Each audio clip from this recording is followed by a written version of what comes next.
आलोक भदौरिया साहब, आपको क्या लग रहा है कि जो 2024 का चुनाव होगा, क्या ये जो 2005, 2007, 2012 और 2017 के विधानसभाओं का हमने जिक्र किया, इसका कुछ असर होगा? धन्यवाद धनंजय जी, और आपको शुभकामनाएं। एक अच्छे टॉपिक को लेकर इतने सारे लोगों को आपने इकट्ठा किया। अ, सबसे बड़ी बात यह है कि हम लोग जब 2024 के जब इलेक्शन की बात करते हैं तो हमको थोड़ा सा लौटना पड़ेगा, 2019 में लौटना पड़ेगा। अगर हम 2019 में लौटते हैं तो हमको ये याद रखना पड़ेगा कि मध्य प्रदेश, राजस्थान और छत्तीसगढ़ में जबरदस्त जीत के बाद जब 2019 का जब इलेक्शन होता है तो वो एक अलग अंदाज में होता है। तो हम ये विधानसभा चुनाव के आधार पर, जैसे कर्नाटक में उसने जीत लिया, तो उसके आधार पर एक लोकसभा का निष्कर्ष निकालना थोड़ा सा जल्दबाजी होता है। ऐसा हम लोगों ने पश्चिम बंगाल वाले चुनाव में भी हम लोगों ने देखा था, जहां भी भारतीय जनता पार्टी ने अपनी वो लोकसभा की सीटें बढ़ा दी। कर्नाटक में भी वो खतरा है, वो खतरा बरकरार है। इसकी दो तीन वजह जो मुझे समझ में आती है। पहला ये है कि अगर हम लोग जैसे विपक्ष की एकता की बात कर रहे हैं कि पटना में क्या हुआ, कर्नाटक में क्या हुआ, मुंबई में क्या होगा, किस तरीके से एक समन्वय समिति बनाई जाएगी, उसका कार्यालय दिल्ली में खोला जाएगा, सब चीजें एक तरीके से सेंट्रलाइज करने की कोशिश की जाएगी। लेकिन अब आप ये बात करिए, जब आप सेंट्रलाइज करने की कोशिश करते हैं, उसमें जब शुरू करते हैं, एक पार्टी है भारतीय जनता पार्टी जो इस समय सत्ता में है, केंद्र में है और कुछ राज्यों में भी। लेकिन उसका प्रचार ऐसा है, ऐसा लगता है कि जैसे पूरे देश, मतलब भारतीय जनता पार्टी का आधा देश भारतीय जनता पार्टी के भगवा रंग में रंग गया है। ऐसा नहीं है, क्योंकि बहुमत इनको कितनी जगह पूरा अपने दम पे मिला, हमको ये भी सोचना पड़ेगा। जब हम इसके बारे में जब करेंगे तो हमको ये भी सोचना पड़ेगा कि हरियाणा में सरकार तो जरूर है, लेकिन किस तरीके से बनी। हम लोगों ने गोवा पे भी जाना पड़ेगा, हम लोगों को महाराष्ट्र में भी देखना पड़ेगा। इस सरकारें बनती हैं तो किस तरीके से बनाई जाती है, ये एक अलग मुद्दा है। तो मैं जहां से बात शुरू कर रहा था कि लोकसभा चुनाव का नैरेटिव एक अलग तरीके से होता है। भारतीय जिस तरीके से विपक्ष अपना मैथ कैलकुलेट कर रहा है कि इतने सीटें, इतने इतने ये, इतने ये, जो राज्य जिसमें प्रभावी हो, सब अलग अलग फॉर्मूले अभी इवॉल्व हो रहे हैं। फाइनल फॉर्मूला कुछ भी नहीं है, आना भी नहीं है इतनी जल्दी। पार्टी की बात करें 2019 में भी वो उसी पैटर्न पर लड़ चुकी है, लेकिन 19 में एक झटका हुआ था। जब 2014 में करी थी ना, 2014 में तो उसने अपोजिशन को बिल्कुल साफ कर दिया था लोकसभा में, लेकिन 2019 में नहीं कर पाई थी। बसपा ने भी अपनी सीटें 10 सीटें हासिल कर ली थी, समाजवादी पार्टी को भी सीट मिल गई थी। ये अलग बात है कि बसपा का वोट समाजवादी पार्टी में ट्रांसफर नहीं हो पाया। तो असली सवाल क्या है, क्या वोट ट्रांसफर कराने में सारे दल सक्षम हैं? मुख्य सवाल ये है। आपने कैलकुलेशन तो बिठा ली, 1+1+1+ कर इतने हो गए। कांग्रेस भाई इतनी है, 244 सीटों पर लड़ती है, बीजेपी के साथ में लड़ती है, ये सारी इक्वेशन हो गई, सारी इक्वेशन हो गई। लेकिन वोट तो इस तरीके से नहीं पड़ते। वोट पड़ते हैं एक मोमेंटम में, एक इमोशन पे। भारत की जो जनमानस है वो इमोशन पे रहता है। आज आपने एक नैरेटिव एक अच्छा खड़ा करी है, जो कांग्रेस के राहुल गांधी ने शुरू किया भारत जोड़ो यात्रा के साथ में, बहुत अच्छे तरीके से शुरू किया। और उसको दिल्ली में ले जाकर उन्होंने सीधे सीधे मीडिया के एक धड़े को निशाना बना लिया। उसी कड़ी को आगे बढ़ाते हुए कल मल्लिकार्जुन खड़गे ने भी, खड़गे साहब ने भी एक यही बयान दिया कि मीडिया हमसे शत्रुतापूर्ण, विपक्ष से हमसे शत्रुतापूर्ण व्यवहार करता है। ये बहुत ही इंपॉर्टेंट लाइन है। तो सवाल है कि आपको क्या करना है, आपको सड़क पर निकलना पड़ेगा। सड़क पर कौन निकल रहा है? कांग्रेस निकल रही है। क्या विपक्ष की जितनी पार्टियां आप देख रहे हैं, अगर पश्चिम बंगाल को अगर अपवाद के स्वरूप में छोड़ दिया जाए, तो कितने, क्या समाजवादी पार्टी उत्तर प्रदेश में कितना निकल रही है, बहुजन समाज पार्टी कितना उत्तर प्रदेश में निकल रही है। और बाकी खैर इन दोनों पार्टियों का मैं मध्य प्रदेश, छत्तीसगढ़ और राजस्थान में उतनी ज्यादा रेलिवेंट नहीं है। हाँ, मध्य प्रदेश के जो कुछ इलाके जो लगते हुए हैं उत्तर प्रदेश से, जैसे सतना है, रीवा है, ग्वालियर संभाग है, वहां पर जरूर इनकी उपस्थिति है। तो सवाल है कि अब मैदान पे काम कौन कर रहा है? मैदान पे आप काम तो कर नहीं रहे। तो सब कुछ आप चाहते हैं कि हमारे इतने वोट हैं। आपके वोट कैसे इतने, आपके वोट कम भी तो होते हैं। और वोट कई बार उतने बराबर रहने के बाद भी आप नहीं सीटें मिल पाती हैं ज्यादा, ये भी तो है। अगर आप पिछले चुनाव में भी अगर आप देखें तो कई जगह आपने देखा होगा कि बीजेपी को वोट परसेंटेज अच्छा मिल गया, हिमाचल में भी देख लीजिए, लेकिन सीटें तो नहीं मिली। तो असली सवाल क्या है? असली सवाल यह है कि एक आप नैरेटिव कितना बड़ा खड़ा करते हैं, नंबर वन। नंबर टू, उसको कितना इमोटिव बना पाते हैं, कितना उसमें भावनात्मक आप एक उबाल पैदा कर लेते हैं। तीसरा, आप उसमें सपना क्या दिखा पाते हैं। अभी आप ये कह रहे हैं कि मोदी संविधान खत्म कर रहा है, ठीक है संविधान खत्म कर रहा है, लेकिन भारत की आप शिक्षा का दर भी आप देखिए। भारत में आपको ये देखना पड़ेगा कि अशिक्षा का स्तर क्या है। भारत में आपको ये भी देखना पड़ेगा एमएनसी से लेकर जो बाकी नौकरी पेशा लोग हैं कितनी चीजों को समझ पाते हैं। अभी एक ताजा एक उदाहरण लीजिए, आप लीजिए जैसे फ्रांस है। फ्रांस में वो स्कॉर्पियन डील का समझौता हो गया, वो नेवल के लिए वो इतने राफेल मैराइन आ रही हैं, सब आ रहे हैं, सब कुछ हो गया, लेकिन जो फाइनल स्टेटमेंट आया उसमें तो इन दोनों सौदों का जिक्र ही नहीं है। तीसरा, देखिए मीडिया कैसे नैरेटिव बनाता है। तीसरा देखिए अमेरिका, अमेरिका में भी क्या हुआ, आपको जेट इंजन आ रहा है, ये आ रहा है, ये टेक्नोलॉजी आ रही है, वो आ रही है, लेकिन फिर जो फाइनल जो आ रहा है आउटकम क्या निकल रहा है स्टेटमेंट का, यही निकल रहा है कि आप इसमें संभावनाएं खोजेंगे। आपका एक इकोसिस्टम नहीं, अगर सेमीकंडक्टर की भी बात की जाए तो आपके यहाँ इकोसिस्टम नहीं है। पहले आप लोगों को ट्रेन करेंगे, फिर इस पर विचार होगा कि ग्लोबल चेन में भागीदारी के लिए आप कितना उपयुक्त हैं। आप नहीं होते, किसी चीज के लिए नहीं होते। तो सवाल ये है कि आप मुद्दे को कहां पहुंचाना चाहते हैं। उन दोनों ने ये नैरेटिव बना दिया कि आप विश्वगुरु बन गए साहब विश्वगुरु। अब सवाल है कि विश्वगुरु को चैलेंज कैसे करेंगे आप। तो आपको एक सपना तो दिखाना पड़ेगा।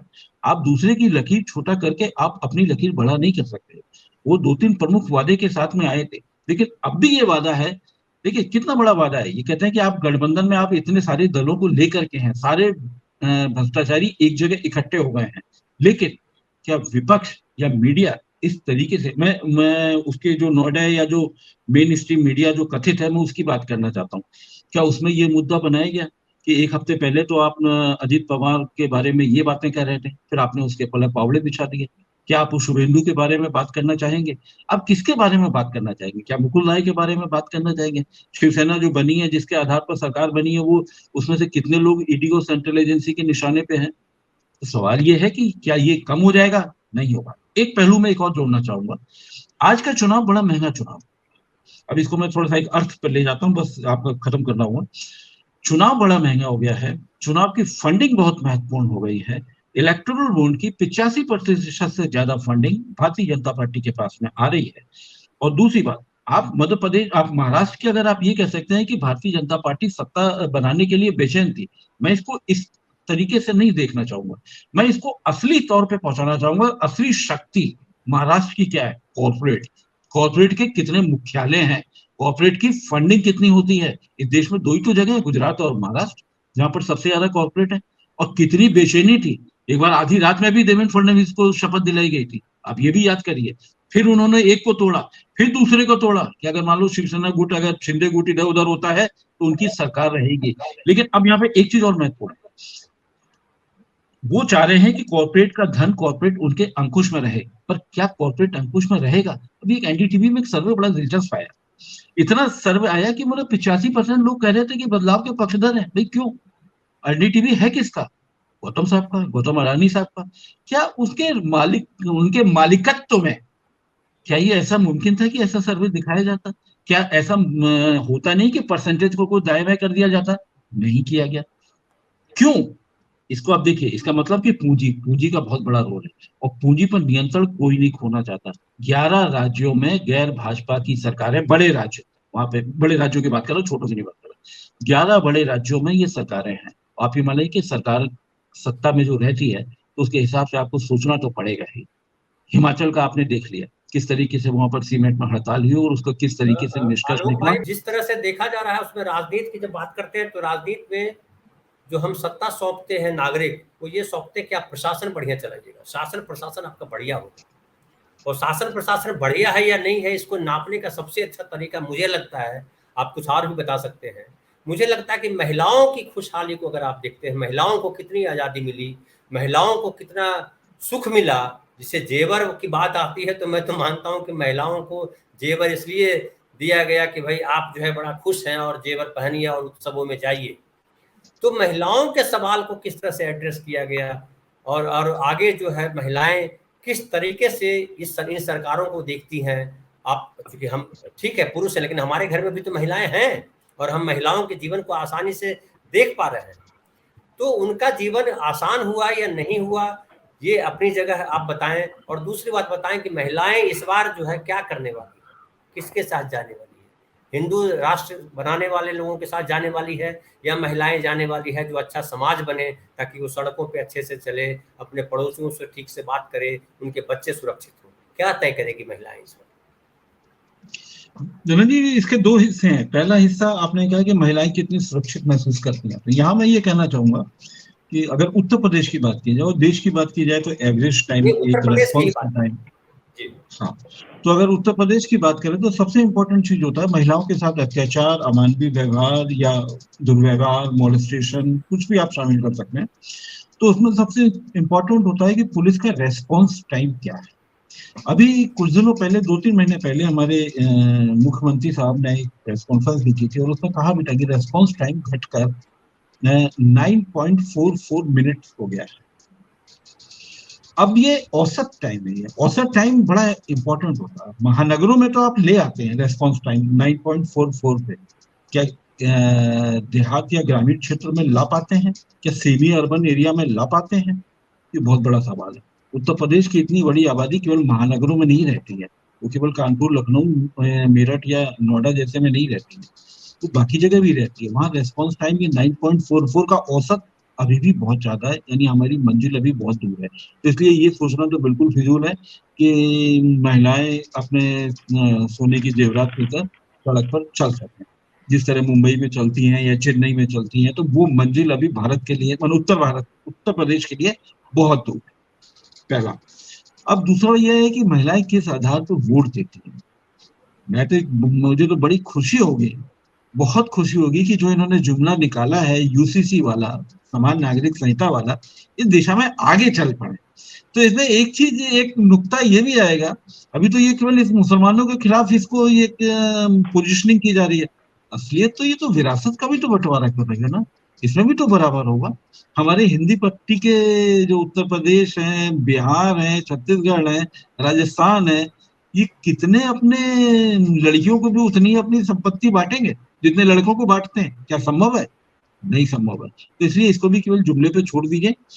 तो अब महिलाएं किस, महिलाएं तो भाई भ्रमित हो रही है, बिल्कुल भ्रमित हो रही है, 3 तलाक में भी भ्रमित हो रही है। लेकिन वही बात है जो मैंने शुरुआत जो की थी, कि प्रोपेगंडा प्रोपेगंडा से आप कैसे बचेंगे? प्रोपेगंडा तो उन्होंने फ्रांस वाले के साथ में भी कर डाला, प्रोपेगंडा तो उन्होंने अमेरिकी दौरे के साथ में भी कर डाला, प्रोपेगंडा तो उन्होंने यूएई के साथ में फ्री ट्रेड एग्रीमेंट के साथ में भी कर डाला। सवाल है कि प्रोपेगंडा से आप नहीं बच पा रहे हैं, ये बहुत महत्वपूर्ण है। यहाँ पे आपकी नुपुर शर्मा, भाजपा की प्रवक्ता, कुछ भी बोल के चली जाती है और उनके खिलाफ में क्या कार्रवाई होती है। और दूसरी तरफ हमारे देश में हमारे प्रधानमंत्री साहब कितने मस्जिदों में जाते हैं, विदेशों में तो आप घूमते रहते हैं, क्यों? तो ये सारा खेल पोजिशनिंग का है। अब यहीं पे लौट के आपके मुख्य सवाल पे भी मैं आता हूँ, जहां से हम लोगों ने शुरू किया था। पोजिशनिंग ही तो अपोजिशन भी कर रहा है, पोजिशनिंग ही तो भारतीय जनता पार्टी भी कर रही है। अभी हम लोग ये कह सकते हैं कि एक सवाल खड़ा कर सकते हैं कि भाई रामविलास पासवान की जो पार्टी थी, लोक जनशक्ति पार्टी में, उसमें चाचा को भी ले लिया, भतीजा को भी ले लिया, दोनों को ले लिया। अब सवाल है कि वो तो चिराग साहब तो हमारे वो 6 लोकसभा सीटें मांग रहे थे उस दौर में, क्या मिलेगी? वो तो इतनी विधानसभा की सीटें मांग रहे थे। तो सवाल है कि संतुलन आप कैसे बनाएंगे? नहीं बन पाएगा। लेकिन अब इसको ऐसे मत समझिए, मैं थोड़ा सा लेना चाहूंगा। अब जैसे बसपा को हम एक टेस्ट केस ले लेते हैं, यूपी का। यूपी में बसपा को 10 सीटें मिली, इनको वोट मिला लगभग 19.43%, लगभग 20%, 19% लेके चलते हैं सामान्य बातचीत के लिए। अब अगर 19% में आज हर व्यक्ति यकीन करेगा कि अब जो 2024 का जो इलेक्शन होने जा रहा है, इसमें 2019 तो क्या, मतलब 19% तो छोड़िए, 9% भी आ जाए तो बड़ी बात होगी। आप तो ये बात कह रहे हैं ना कि बड़ी बात होगी, मैं तो इसको दूसरे तरीके से जोड़ता हूँ। आप इसमें ये जाके जाइए, यहाँ पर कितनी सीट, चाहे वो लोकसभा की हो चाहे वो विधानसभा की हो, 3,000 से लेकर 25,000 के वोटों के अंतर पे हार जीत का फैसला होता है। भारतीय जनता पार्टी ने रणनीति उस आधार पे बिछा रही है। हम उसको लेकर आलोचना कर सकते हैं कि चिराग कितने वोट लेकर आएंगे, उनके चाचा पारसनाथ कितने वोट लेकर के आएंगे, सोहेल देव कितने वोट लेके आएंगे। हम इस पर सवाल तो कर सकते हैं। लाएंगे ना, 1,000 वोट लाएंगे, 5,000 लाएंगे, 10,000 लाएंगे, ये किसी खाते में से तो कम होंगे और कहीं तो जुड़ेंगे। तो इसलिए अभी भी परसेप्शन बहुत बड़ा है। और आपके मैं इस सवाल का जवाब नहीं दे पाऊंगा कि महिलाएं किस आधार पे वोट देती हैं, क्योंकि 3 तलाक का फैसला इन्होंने जिस तरीके से किया है, बेचारे उस महिला के खाविंद को ही तो आपने वो बना दिया, क्रिमिनल में डाल दिया, क्रिमिनल केस में डाल दिया। क्यों डाल दिया भाई? क्रिमिनल उसके क्रिमिनलिटी एक्ट में क्यों कर दिया? वो बेचारे को कहां से उसको भत्ता मिलेगा, कहां से मिलेगा, कैसे रोजगार हो गया? उसका पति जेल चला गया तो क्या? मैं बिल्कुल से सहमत हूँ कि 3 तलाक नहीं होना चाहिए, लेकिन सवाल ये है कि 3 तलाक नहीं होना चाहिए। भाई आप हिंदुओं की भी तो बात कर लीजिए, क्या यहाँ तलाक की दर कम हो गई है क्या? सवाल है, इस चीज पे तो अब बात नहीं कर रहे।